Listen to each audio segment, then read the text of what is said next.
మన రక్షకుడైన యేసుక్రీస్తు వారి అతి శ్రేష్టమైన నామంలో మీకు అందరికీ వందనాలు తెలియజేస్తూ ఉన్నాను. ప్రియులారా, దేవుని పిల్లలుగా మరొకసారి దేవుని మాటలు వినే భాగ్యాన్ని మనం పొందుకున్నాం.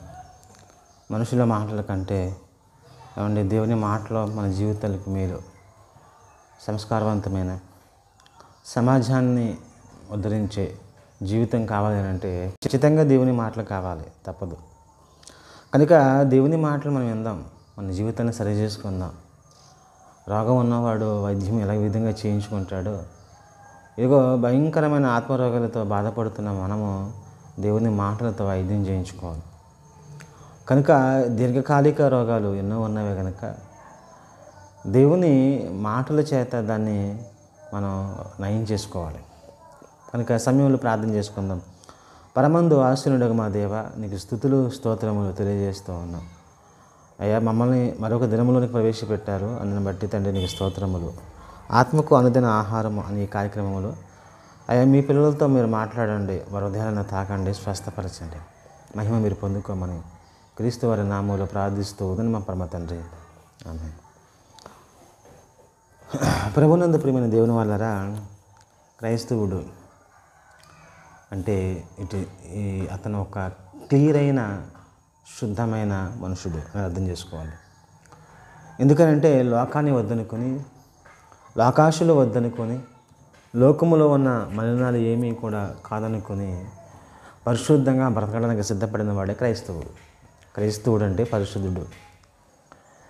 ఈ సమాజంలో పరిశుద్ధుడు ఎవరు అని ఒకవేళ ఆరా తీస్తే అతను క్రైస్తవుడై ఉండాలి తప్ప మరొక వ్యక్తి ఉండకూడదు. ఎందుకనంటే క్రీస్తు రక్తంలో తమ పాపాలు కడుక్కుని పరిశుద్ధాత్మను పొందుకుని లోకం మీద మక్కువ చంపుకొని దేవుని కోసం జీవించేవాడికి పరిశుద్ధుడిగానే ఉంటాడే తప్ప అనీతిమంతుడిగా ఎప్పుడు కూడా ఉండనేరడు, ఉండకూడదు.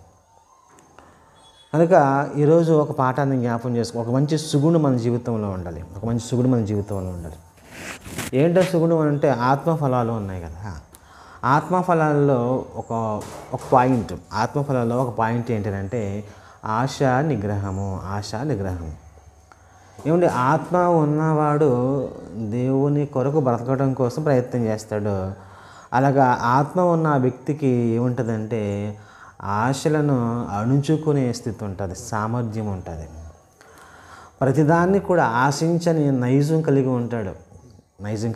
ఆత్మ కలిగినవాడు, దేవుని పరిశుద్ధాత్మ కలిగినవాడు తన ఆశల మీద ఆధిపత్యం కలిగి ఉంటాడే తప్ప ఆశలు ఇతన్ని లొంగ తీసుకోలేవు. ఆశ నిగ్రహము అంటే ఆశల్ని అదుపులో పెట్టుకోవడం. ఇన్ని ఆశలు పుడుతున్నా కానీ వాటిని నిగ్రహించుకోవడం, తట్టుకోవడం, ఆ ఆశలకు లోబడకుండా నిలబడడం ఆశ నిగ్రహం అని అనుకుంటే దేవుని ఆత్మ పొందుకున్నవాడు ఆశా నిగ్రహాన్ని కలిగి ఉంటాడు అని చెప్పేసి బైబిల్ చెప్తుంది. ఆత్మ కలిగిన వానిలో ఉండే ఫలం, దేవుని పరిశుద్ధాత్మను కలిగి ఉన్న వానిలో ఫలం ఏంటంటే ఆశా నిగ్రహం. మేము దేవుని ఆత్మను కలిగి ఉన్నామని చెప్పుకుంటూ చాలామంది లోకాశలకు లోబడుతూ ఉన్నారు, లోకాశలు కలిగి ఉన్నారు, లోకం మీద మక్కువ ఎక్కువ చూపుతున్నారు. ఇది నిజం కాదా? మందిరానికి వెళ్ళి వారు ఏం కోరుకుంటున్నారు అని అంటే లోకములో ఉన్నవి కోరుకుంటున్నారు అని అంటే పరిశుద్ధాత్ముడు ఉన్నాడనా లేడనా, ఆశా నిగ్రహాన్ని అనే ఫలము వారి బ్రతుకులో ఉందనా లేదనే కదా. అవును కదా. కనుక దేవుని పరిశుద్ధాత్మను కలిగిన వాడు ఎవరైనా ఆశా నిగ్రహాన్ని కలిగి ఉంటాడు, ఆశల్ని నిగ్రహించుకుంటాడు, వాటికి లోబడడు, ఆశలకు లోబడడు, కోరికలకు లోబడడు, ఎంత మాత్రము కూడా లోబడడు. అది ఆత్మలో ఉన్న శక్తి అనుకుంటే క్రైస్తవులు ఈరోజు మనం ఏం చేస్తున్నాము అని అంటే ప్రార్థన చేయండి, ఈ ఆశ ఉంది, ప్రార్థన చేయండి, ఆశ ఉంది అని చెప్పేసి మనం అంటున్నామని అంటే దేవుని ఆత్మ మనలో ఉందనా లేదనా అర్థం చేసుకోవాలి. ప్రియులరా, ఒకసారి అర్థం చేసుకుందాం. ఏమంటే క్రైస్తవుడు లోకాన్ని త్యజించాలి, లోకాన్ని విడిచిపెట్టాలి. ఎందుకంటే బైబిల్ చెప్తుంది, లోకాశలు లోకము దాని ఆశ గతించును. లోకములో ఉన్నవన్నీ శరీరాశ, నేత్రాశ, జీవపు డమ్ము. ఇవి దేవుని వలన పుట్టినవి కావు, అపవాది వలన పుట్టినవి. ఏదైనా వనములో అపవాది వలన పుట్టినవి అవి, లోకాశలవి. శరీరము ఉంది, శరీర కోరికలు. కన్ను ఉంది, కన్ను కోరికలు, నేత్రాశ. ఏమంటే బ్రతుకు ఉంది, జీవపు డంబం. ఇవన్నీ ఏంటంటే లోకాశలు. ఇవన్నీ లోకాశలు అయితే ఈ లోకాశలకు లోబడి జీవిస్తే ఏమండి మనం దేవునిలో పతనమైపోతాం. క్రైస్తవుడు అంటే లోకాశలు లేనివాడు, లోకాన్ని ఇష్టపడినవాడు, అంటే లోక సంబంధమైన ఆశలు ఇష్టపడినవాడు. ఎప్పుడు కూడా తను ఏం చేస్తాడు అని అంటే దేవుని కోరుకుంటాడు. ఒకసారి ఆలోచించేయండి. కోరాహు ఏం కోరుకున్నాడు అని అంటే నాయకత్వాన్ని కోరుకున్నాడు, అధికారాన్ని కోరుకున్నాడు, పేరును కోరుకున్నాడు. అందుకే చనిపోయినట్లుగా చూస్తూ ఉన్నాం బైబిల్లో. అతని గర్భాన పుట్టిన కోరాహు కుమారులను జ్ఞాపకం చేసుకునండి, అర్థం చేసుకోండి. మా తండ్రి అయితే లోకాన్ని ఆశించి నాశనమైపోయాడు కదా. లోకాన్ని ఆశించి నాశనమైపోయారు కనుక మేము అలా ఉండకూడదు. మా కళ్ళ ముందు ఒక పాఠం కనపడుతుంది. మా కళ్ళ ముందు లోకాన్ని ఆశించి భ్రష్టులుగా మారిపోయి నిత్యాగ్ని గుండానికి జారిపోయిన మా డాడీయే కనపడుతున్నాడు కదా. కనుక మేము అలా ఉండకూడదు అనుకుని వారికి ఉన్న ఆశ ఏంటంటే తెలిసింది, బైబిల్లో ఏమైనా రాయబడి ఉందంటే, జీవము గల దేవుని కొరకు నా ప్రాణము తృష్ణ గునుచున్నది. వా, చూసారా అంత చక్కటి మాట. జీవము గల దేవుని కొరకు నా ప్రాణము ఆశతో ఎదురు చూస్తూ ఉంది. అంటే కోరాహు కుమారులు ఏం కోరుకుంటున్నారు అని అంటే దేవునిని కోరుకుంటున్నారు, దేనిని కోరుకోవటం లేదు. ఒకనాడు తమ జీవితంలో ఒక భయంకరమైన పరిస్థితి జరిగింది కదా. తమ తండ్రి లోకాన్ని ఆశించి ప్రమాదంలో పడిపోయాడే. మేము అలా ఉండకూడదు. ఇక బ్రతికినా చచ్చిపోయినా కానీ మేము దేవుని కోసం బ్రతుకుతాము. దేవుని మందిరము ఉంటే చాలు. దేవుని యొక్క పరిస్థితి ఉంటే మాకు చాలు. మేము దేవుణ్ణి కోరుకుంటాము, ఆయన సన్నిధిని కోరుకుంటాము, మాకు ఆయన చాలు అయ్యా అని చెప్పేసి అనుకుంటున్నారు. దుప్పి నీటి వాగుల కొరకు ఏ విధంగా ఆశపడుచు ఉందో మేము మా దేవుని కొరకు ఆశపడుచున్నామని వాళ్ళ స్టేట్మెంట్ ఇస్తున్నారు అని అంటే అర్థం చేసుకోనండి. లోకాన్ని ఆశించి ప్రశాంతంగా నిద్రపోయిన వారు సమాజంలో ఒక్కరు కూడా లేరు. అలా ద గ్రేట్ అలెగ్జాండర్ అయినా, గ్రీకు వీరుడైన అలెగ్జాండర్ అయినా, సద్దాం హుసేన్ అయినా, విప్లవ వీరుడుగా కనబడుతూ ఉన్న టైగర్ ప్రభాకరన్ పిళ్ళై అయినా, ఎంతోమంది లోకాన్ని ఆశించి ప్రశాంతతగా ఉన్నవారు ఉన్నారంటే ఎవరూ లేదండి. ఆశలు మనిషిని ప్రశాంతంగా ఉండనివ్వు. దానికోసం ప్రాకులాడే విధానములు, దానికోసం పోరాడే విధానములు ప్రాణం పోతుంది. ఆ ఆశలను తీర్చుకోవటంలో ఏమండి బ్రతుకు నాశనమైపోతుంది, పతనమైపోతుంది. ఏమండి చివరికి వారి జీవితము నాశన కోపంలోకి వెళ్ళిపోయి అంతరించిపోతున్నారే కదా. లోకాశలు ఎంత ప్రమాదమో అర్థం కావటం లేదు. దూరం నుండి చూస్తున్నప్పుడు ఎండమావుల్లో కనపడుతూ ఉంటాయి. ఎండమావులు అంటే నీళ్లు ఉన్నట్లుగా కనపడ్డాం, కానీ నీళ్ళు ఉండవు. లోకాశల్లో సంతోషం ఉందని మనకి కనపడుతూ ఉంటుంది, కానీ అవి వెళ్ళే దగ్గరికి అక్కడ ఉండవు. నీళ్ళు ఏ విధంగా ఉండవు ఎండమావుల్లో, సంతోషం కూడా లోకాశల్లో ఉండవు. క్రైస్తవుడు లోకాశలను విడిచిపెట్టేయాలి. ఈ లోకం ఒక మాయని, దీనివల్ల ఏ ప్రయోజనము లేదు అని తెలుసుకోవాలి. అలా తెలుసుకున్నవాడు క్రైస్తవుడు కదా. యేసుక్రీస్తు వారికి సమస్తాన్ని చూపించినా కానీ నాకు వద్దు, నాకు అవసరం లేదు అనుకున్నాడే. లోకాన్ని కోరుకోలేదే, జయశాలిగా నిలబడ్డాడు కదా. ఈరోజు క్రైస్తవుడు ఎందుకు లోకాన్ని కోరుకుంటున్నాడు, భ్రష్టుడిగా మారిపోతున్నాడు? ఒక్కసారి మీరు ఆలోచన చేశారా? ఆలోచన చేయండి. ప్రభునందు ప్రేమైన దేవుని వాళ్ళారా, ఒకనాడు ఆకాను కూడా తన జీవితంలో ఏం చేశాడో, ఏం జరిగింది అని అంటే ఆకాను కూడా మీరు ఆలోచించండి. యెహోషువ గ్రంథం 7వ అధ్యాయము 21వ వచనములో లోకాన్ని ఆశించాడండి ఆకాను. మీరు ఆలోచించి, ఒక పై వస్త్రాన్ని, వెండిని, బంగారపు కమ్మిని ఆశించి శపితమైన వాటిలోంచి తీసుకుని తన గుడారములో దాచుకున్నాడు. అక్కడ అంటున్నాడు కదా, యెహోషువతో ఆకాను అంటున్నాడు కదా, అయ్యా నేను వాటిని చూసి ఆశించాను, ఉండబట్టలేక తెచ్చుకున్నాను. చూడండి చూడడం వల్ల ఏం కలుగుతుందంటే ఆశ కలుగుతుంది. నీలో ఆశలో పుట్టడానికి కారణం నీ నేత్రాశ అయితే ఆ కళ్ళు నిన్ను మాయ చేసి నీరు ఆశలు పుట్టించి ఏం చేస్తుందంటే నాశనం వైపు నడిపిస్తుందంటే, అందుకే కళ్ళ ముందు ఏం కనబడుతూ ఉన్నా కానీ నిగ్రహంతో ఉండాలి. అందుకే ఆశ నిగ్రహం అన్నాను. అందుకే కోరిక పడుతుంది, ఆశ పడుతుంది, అయినాక నిగ్రహంగా ఉండాలి. ఇది ఆత్మఫలం. ఇది దేవుని ఆత్మ కలిగిన వాడు ఆశా నిగ్రహంతో ఉంటాడు. బాప్తిసం పొందుకున్న తర్వాత ఎప్పుడైతే నీలోకి పరిశుద్ధాత్మ దేవుడు వచ్చేస్తూ ఉంటాడో, వచ్చిన తర్వాత నువ్వేం చేస్తావో తెలుసా? లోకం మీద ఆశ చచ్చిపోతుంది నీకు. ఎందుకంటే నీకు ఆశా నిగ్రహం అనే ఫలము నీలో ఉంటుంది గనక. ఈరోజు ఆశా నిగ్రహం లేని వాళ్ళు ఎంతోమంది యువకులు ఒక అబ్బాయిని చూడగానే, ఒక అమ్మాయిని చూడగానే వాళ్ళ జీవితాలను పాడు చేసుకుంటున్నారే.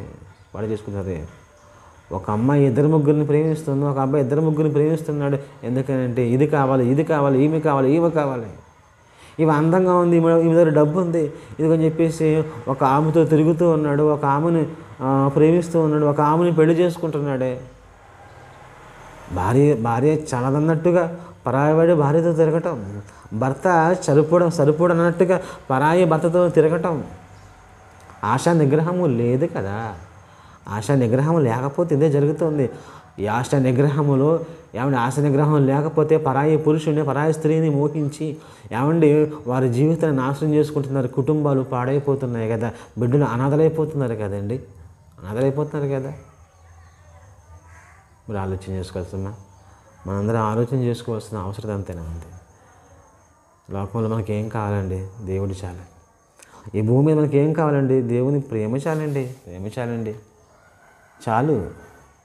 ఆయన ఉంటే చాలండి, ఆయన స్తుతించడం చాలండి, ఆయన ప్రేమించడం చాలండి. ఇది చాలు మనకి. ఇది చాలు. ఇక చాలు. లోకాన్ని అనుభవించాం కదా, ఇక చాలు. దేవునిలోకి వచ్చిన తర్వాత ఇంకా నేను లోకాన్ని అనుభవిస్తాను అనుకుంటే నువ్వు క్రైస్తవుడు ఎలాగవుతావు? నువ్వు భక్తుడు ఎలాగవుతావు? భక్తుడికి లోకాశలు ఉండకూడదే. మొట్టమొదటి రూల్ ఏంటనుకున్నావు? భక్తుడికి మొట్టమొదటి ఉండాల్సిన లక్షణం ఏంటనుకున్నావు? లోకం మీద చిరాకు పుట్టాలి. లోకాశలు ఉండకూడదు. దేవుని మీద ఆశ తప్ప ఏ లోకాశలు ఉండకూడదు. ఏ భక్తుడికైనా ఉండాల్సిన ప్రథమమైన లక్షణం ఇది. ఏ భక్తుడైనా తన జీవితంలో ఉండాల్సిన తీరి ఇది విధానం ఇది. మరి మన జీవితంలో అలా ఉంటున్నామా? ఆలోచన చేసుకున్న ఒకసారి. చూసినదల్లా కావాలనుకుంటున్నామా? చూసిన వస్త్రాలు కావాలి, చూసిన మనుషులు కావాలి, చూసిన అమ్మాయి కావాలి, చూసిన అబ్బాయి కావాలి, చూసినదల్లా కావాలా? చూచుట చేత కన్ను తృప్తిని అందకున్నదని బైబిల్లో ఉన్న ఒక్కసారి మాట మరి జ్ఞాపకం చేసుకోండి. ఈ కంటికి తృప్తి లేదు, ఈ చెవికి తృప్తి లేదు, దేహానికి తృప్తి లేదు. ఎంత పోషించినా సంరక్షించినా కానీ ఇది ఇంకా కావాలి అని అనుకుంటుంది కదా. ఎందుకంటే దీనికి ఆశలు ఎక్కువ. అందుకే క్రీస్తులో ఇది మృతమైపోవాలి, ఈ దేహము చచ్చినదైపోవాలి. క్రీస్తుని ధరించుకున్న తర్వాత ఇది మన దేహము కాదు, ఇది క్రీస్తు దేహముగా నేను మలచేసుకోవాలి, ఇది దేవుని ఆలయముగా మలుచుకోవాలండి. దేవుని ఆలయానికి ఎవరు కావాలండి? దేవుడు కావాలండి. ఈ దేహానికి ఏం కావాలి? దేవుడు కావాలి. ఈ దేహం అనే ఆలయములో దేవుడు ఉండాలి. కనుకని ఈ దేహానికి ఉండవలసింది కోరికలు కాదు సుమా, దేవుడు కావాలి. దేవుని మందిరములో దేవుడు ఉండాలి అనుకుంటే ఈ దేహం అనే ఆలయములో దేవుడు ఉండాలి తప్ప లోకాశలు కాదు. లోకాశలు పుట్టించే అపవాది కాకూడదు. అందుకే బైబిల్ ఏం చెప్తుందంటే అధ్యక్షుడిగా ఉన్నవాడికి ఏం ఉండాలన్నమాట? ఆశ నిగ్రహం ఉండాలి. క్రైస్తుడుగా ఉంటున్నాడా? ఆశ నిగ్రహం ఉండాలి. దేవుని కుమారుడుగా ఉంటున్నాడా? ఆశ నిగ్రహం ఉండాలి. తిండి అంటే ఆశ, బట్ట అంటే ఆశ, డబ్బు అంటే ఆశ, పలుకుబడి అంటే ఆశ. ఏమండి రోజు మీరు చూడండి, యూట్యూబ్, ఈ ఫేస్బుక్ ఇవన్నీ వచ్చిన తర్వాత ఏమండి జీవపు డంబాన్ని కోరుకుంటున్నారు. చూడండి, ఆశపడుతున్నారు. లోకాశ, జీవపు డంబం. పేరు సంపాదించాలి, పలుకుబడి సంపాదించాలి, అందరూ నన్ను గుర్తించాలి, నేను ఫేమస్ అయిపోవాలి, నేను ఫేమ్ సంపాదించుకోవాలని చెప్పేసి ఏమండి రకరకాల పిచ్చి పిచ్చి మాటలతో, పిచ్చి పిచ్చి కూతలతో, పిచ్చి పిచ్చి చేష్టలతో ఏమండి వీడియోస్ చేసుకుని నెట్లో పెట్టుకుని చూసి మురిసిపోతున్నారు కదా. ఎందుకంటే ఫేమ్ కావాలి. కుటుంబాలు పాడైపోతూ ఉన్నా, జీవితాలు పాడైపోతూ ఉన్నా, అందులో పెడుతున్నప్పుడు ఎన్నో భూత మాటలు కామెంట్ రూపంలో వస్తున్నాయి. కానీ ఏమంటే మనుషులు మాత్రం మారటం లేదు. మాకు ఇంకా ఏం కావాలి? ఫేమ్ కావాలి. ఫేమ్ కావాలి. అది ఫేమ్ కాదు, షేమ్. అది షేమ్ అనే సంగతి సమాజం మర్చిపోతుంది. అది ఫేమ్ కాదయ్యా, షేమ్. అది ఎందుకనంటే ఎందుకు అనుకున్నారు? అది ఎందుకు? అది అవమానం. అది దేవుని కుమారుడు కాదు, దేవుని కుమార్తె కదా. ఆ విధంగా నాట్యం చేయడం, ఆ విధంగా మాటలు మాట్లాడడం, ఆ విధంగా బిహేవ్ చేయడం అది మంచిది అనుకుంటున్నావా? నువ్వు లోకాశల్లో పడ్డా కనుక నీకు ఏమీ కూడా తెలియటం లేదు. చూద్దాం ఒక చక్కటి మాట. పేతురు రాసిన పత్రిక 1వ అధ్యాయము 5వ వచనం చదువుకుంది. ఈ హేతువు చేత మీ మట్టుకు మీరు పూర్ణ జాగ్రత్త గలవారే. ఏమండి జాగ్రత్త పడదు. మనం ఆశల విషయంలో చాలా జాగ్రత్తగా ఉండాలి. ఆశలు పుడుతున్నాయి అంటే ప్రమాదంలోకి వెళుతున్నామన్న సంగతి గుర్తుంచుకోండి. ఆశని కంట్రోల్ చేయలేకపోతున్నామని అంటే ప్రమాదపు అంచున నిలబడి ఉన్నామన్న సంగతి గుర్తుంచుకోండి. అందుకే పూర్ణ జాగ్రత్త గలవారే. మీ విశ్వాసమందు సద్గుణం అంట. సద్గుణం మంచి గుణము, సుగుణం, సద్గుణమును. ఏమంటే సద్గుణమునందు జ్ఞానమునందు ఆశానిగ్రహమునందు ఏమంటే సహనమునందు భక్తి యందు సహోదర ప్రేమ యందు దయను అమర్చుకొనండి. ఒక దాంట్లో ఒకటి ఇముడ్చుకొనండి. ఫస్ట్ సద్గుణం అంట. ఆ సద్గుణములో ఏమండి జ్ఞానం అంట. ఆ జ్ఞానములో ఆశానిగ్రహం అంట. ఆ ఆశానిగ్రహములో సహనం అంట. ఆ సహనములో భక్తి అట. ఆ భక్తిలో సహోదర ప్రేమ అంట. ఆ సహోదర ప్రేమలో దయను ఏం చేసుకోవాలంట? అమర్చుకోవాలంటే. చూడండి, మీరు ఆలోచన చేయరా? సద్గుణం, ఆశానిగ్రహం, ఇది ఉంటే ఏమవుతుందంట? ఇవి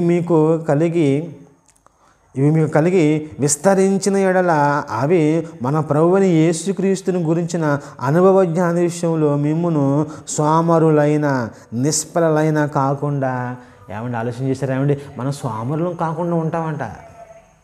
ఆశా నిగ్రహం ఉంటే, సద్భక్తి ఉంటే, దయ ఉంటే, సహోదర ప్రేమ ఉంటే, స్నేహం ఉంటే, జ్ఞానం ఉంటే, ఇవన్నీ ఉంటే మనం ఎలాగ ఉంటామంటే సోమరులుగా ఉండమంట. నిష్ఫలలు అంటే అదేంటి? పనికి మాలిన వారుగా మనం ఉండమంట. చూడండి, ఈరోజు సమాజం అంతా పనికి మాలినదిగా మారిపోతుంది కదా. ఎందుకు మారిపోతుంది? ఆశలు, లోక ఆశల కోరల్లో చిక్కుకుని ఏమండి భయంకరంగా మారిపోతుంది. జీవితాన్ని పాడు చేసుకుంటున్న ప్రియమైన సహోదరుడా, నీకున్న దాంతో సరిపెట్టుకోలేకపోతూ ఉన్నావు.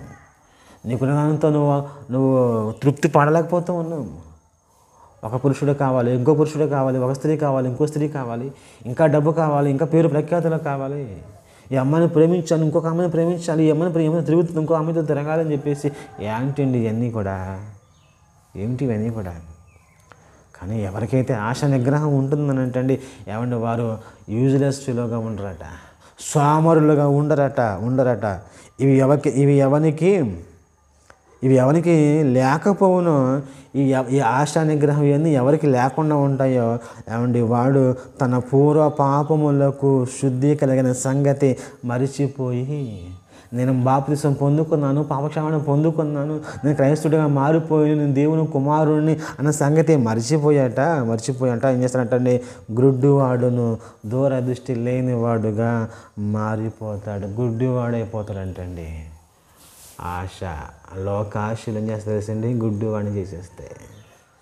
రాబోయే ప్రమాదాన్ని గుర్తించలేని దూరదృష్టిని కోల్పోతాం. గుడ్డివాడుగా, అంధుడుగా, కళ్ళున్న అంధుడుగా మారిపోతాం ఏంటండి? గుడ్డివాడుగా మారిపోతామండి. ఏమండి ఇవి లేకపోతే మనం మారామన్న సంగతి మర్చిపోతామంట. చూసారా? నేను క్రైస్తవుడుగా నేను మారాను, ఒకప్పుడు నేను ఏ విధంగా బ్రతకాను, ఆ బ్రతుకును మర్చిపోతామంట. మర్చిపోయి పాత జీవితంలోకి మరలా వెళ్ళిపోతామంటే, ఎందుకంటే గుడ్డివాడిగా మారిపోయాం కదా, బ్లైండ్ మ్యాన్గా మారిపోయాం కదా. ఏమంటే దూరదృష్టి ఉండదంటే ఈ ఆశలు కలిగి జీవించడం వల్ల ఏం జరుగుతుందని అంటే, దానివల్ల వచ్చే ప్రమాదాన్ని పసిగట్టలేకపోతాం. దూరదృష్టి ఉండదు, ముందు చూపు ఉండదు, భవిష్యత్తుని గుర్తించలేం. సుఖాలు కావాలని, భోగాలను కావాలని చెప్పేసి కోరుకొని అమ్మాయిలతో అబ్బాయిలతో తిరుగుతూ ఉంటావు. నీకు అర్థం కాదు, ఎందుకంటే నీ కళ్ళు మూసుకుపోయాయి, గుడ్డివాడిగా మారిపోయావు కదా. దానివల్ల వచ్చే పర్యవసానం ఏంటో నీ గుర్తు తెలియదు కదా. ఆ పర్యవసానం అనుభవించేటప్పటికి నీ చేతుల్లో జీవితం అనే చిల్లిగవ్వ కూడా ఉండదు. ఎంతోమంది యువకులు ఇదే పరిస్థితి. చక్కగా చదువుకోమని కాలేజీలకు పంపిస్తూ ఉంటుంటే, స్కూల్కి పంపిస్తూ ఉంటుంటే, ప్రేమలని దోమలను తిరిగి ఇష్టానుసారంగా జీవించి పార్కుల్లో, పబ్బుల్లో తిరిగి, హోటల్లో తిరిగి తిని తందనాలాడి ఏమండి వారి కోరికలను తీర్చుకుంటున్నారు. చివరికి జీవితం నాశనమైపోతుంది. ఆ తర్వాత నా జీవితం నాశనం అయిపోయింది, వీడే నా జీవితాన్ని నాశనం చేశాడు అని ఒక మగవాడిని, ఆడదాన్ని నిందిస్తున్నారు కదా. దూరదృష్టి లేదు నీకు, దూరదృష్టి లేదు. గుడ్డివాడుగా మారిపోయావు. ఎందుకు గుడ్డివాడుగా మారిపోయావు? ఎందుకు మారిపోయావయ్యా గుడ్డివాడిగా నువ్వు? ఆశా నిగ్రహము లేదు. ఏమండి ఒక నిజమైన సంఘటన చెప్తానండి. ఏమండి సుమారుగా ఇంటర్మీడియట్ చదువుకుంటున్న కాలంలో, అది మొదటి సంవత్సరం, రెండవ సంవత్సరం ఇంటర్మీడియట్ చదువుకుంటున్నాను వేగేశ్వరం కాలేజీలో. కాలేజీకి సైకిల్ వేసుకుని వెళుతూ ఉండగా ఆ సమయంలో ఒక పాస్టర్ గారు కుమారుడు పరిచయం అయ్యాడు. మేము ఉంటున్న ఊరిలోనే ఒక పాస్టర్ కుమారుడు పరిచయం అయ్యాడు. అతను చెప్పిన మాట ఏమిటో ఎప్పటికీ నేను మర్చిపోలేదు. అతను ఏం చెప్పాడు తెలుసండి? సైకిల్ మీద మాతో పాటు ఊరు వస్తూ ఉంటున్నప్పుడు, ఆయన బహుశా ఆయన ఎక్కడికో వస్తున్నాడు, మాతో పాటు సైకిల్ మీద వస్తున్నాడు. నేను కాలేజీకి వెళ్ళాను, తిరిగి వస్తున్నా. ఆ సందర్భంలో ఏం జరిగిందని అంటే, అతను మాట్లాడుతూ అరే తమ్ముడు జాగ్రత్త, మంచిగా ఉండు, మంచిగా బ్రతుకు. అరే నీకు విషయం చెప్పనా, చివరికి ఒక అమ్మాయి తన ఒంటి మీద ఉన్న బట్టలన్నీ తీసేసి నీ ముందు నిలబడినా కానీ నువ్వు చలించకూడదురా, అలాంటి భక్తిలోకి, అలాంటి యుక్తులకి మీరు వెళ్ళాలరా అని చెప్పి చెప్పాడు. ఒక అమ్మాయి తన ఒంటి మీద ఉంటున్న బట్టలన్నీ తీసివేసినా కానీ నువ్వు మాత్రమే లొంగకూడదురా అని చెప్పేసి చెప్పాడు. ఎందుకు చెప్పాడో తెలియదు కానీ ఎప్పటికీ ఆ మాటలు నాకు గుర్తుకొస్తూనే ఉంటాయి. చెప్పిన అతను మర్చిపోవచ్చు, ఇప్పుడే గుర్తుంటాయి. కానీ ఏ వ్యక్తి అయితే ఈ మాట చెప్పాడో, ఏ వ్యక్తి అయితే ఈ మాటలు చెప్పిన హృదయంలో ఈ బీజాన్ని నాటాడో, ఏమండి ఆ వ్యక్తి అయితే మాత్రం అలాగే లేడండి. ఈరోజు అతను ఒక సేవకుడిగా మారిపోయినా, అతనికి 2-3 సంఘాలు కలిగినా కానీ ఏమండి ఆశలు మాత్రం మెండుగా ఉన్నాయండి. ఆశలు అయితే మెండుగా ఉన్నాయి. ఒక భార్య సరిపోతున్నట్టుగా ఇంకో స్త్రీతో ఉండటం, ఏమంటే డబ్బు సరిపోయినట్టుగా డబ్బుల కోసం వెదవేస్తానని వేయటం, ఇవన్నీ చూస్తున్నప్పుడు ఆ రోజు చెప్పింది ఇతనే కదా నాకు, అతను చెప్పింది ఇతనే కదా, ఆ రోజు నాకు ఈ మాట చెప్పింది. ఆశలు కంట్రోల్ చేసుకోవాలి, ఆశ నిగ్రహంతో ఉండాలని చెప్పేసి చెప్పిన ఈ వ్యక్తి ఇలా మారిపోయాడు అనిపించే కొన్నిసార్లు అతను చూసి బాధపడుతూ ఉంటానండి. ఇప్పుడు ఇలా ఎందుకు ఈ మాటలు చెబుతున్నానంటే ఆలోచన చేసుకునండి. ఎందుకు చెప్పానంటే ఆశ నిగ్రహం ఉండాలి. ఆశ నిగ్రహం వల్ల మనం దృష్టిని కోల్పోతాం, దూరదృష్టిని కోల్పోతాం, గుడ్డివారుగా మారిపోతాం. ఇది బైబిల్ చెబుతున్న సత్యం ఇది. లోకాన్ని ప్రేమించారనుకోండి, నిత్యాగ్ని గుండానికి వెళ్ళిపోతుంది. జీవితం ఒకటే కాదు, నాశనమైపోతాం కాదు, ఆత్మ కూడా నిత్య నరకంలోకి వెళ్ళిపోతుంది. ఈ భూమి మీద ఆశలు కలిగి ఉంటే, ఆశల కోసం మనం పోరాటం చేసుకుంటే భార్యను కోల్పోతాం, భర్తను కోల్పోతాం, బిడ్డలను కోల్పోతాం, ఏమంటే ఆస్తిని కోల్పోతాం, చివరికి ఆరోగ్యాన్ని కోల్పోతాం, ఆయుష్ను కూడా కోల్పోతాం. ఇదే మాత్రమే కాదు కానీ పరలోకాన్ని కూడా కోల్పోతాం సంగతి మొదటగా మనం అందరం గుర్తించాలి. ఎందుకు గుర్తించాలి అని అంటే, ఏమండి తర్వాత ఇంకా అవకాశం ఉండదు కదా. ప్రమాదం జరిగిపోయిన తర్వాత ఇంక చేతులు ముడుచుని కూర్చోవడం తప్ప ఏం ఉపయోగం ఉంటుంది? పర్యవేక్షణం అంతా జరిగిపోయిన తర్వాత ఉంటే ఏం లాభం ఉంటుంది? అందుకే బైబిల్ చెప్తుంది, ముందుగా హెచ్చరిక. అందుకే దూరదృష్టి కావాలి. ఆశా నిగ్రహం కలిగిన వాడికి దూరదృష్టి ఉంటుంది.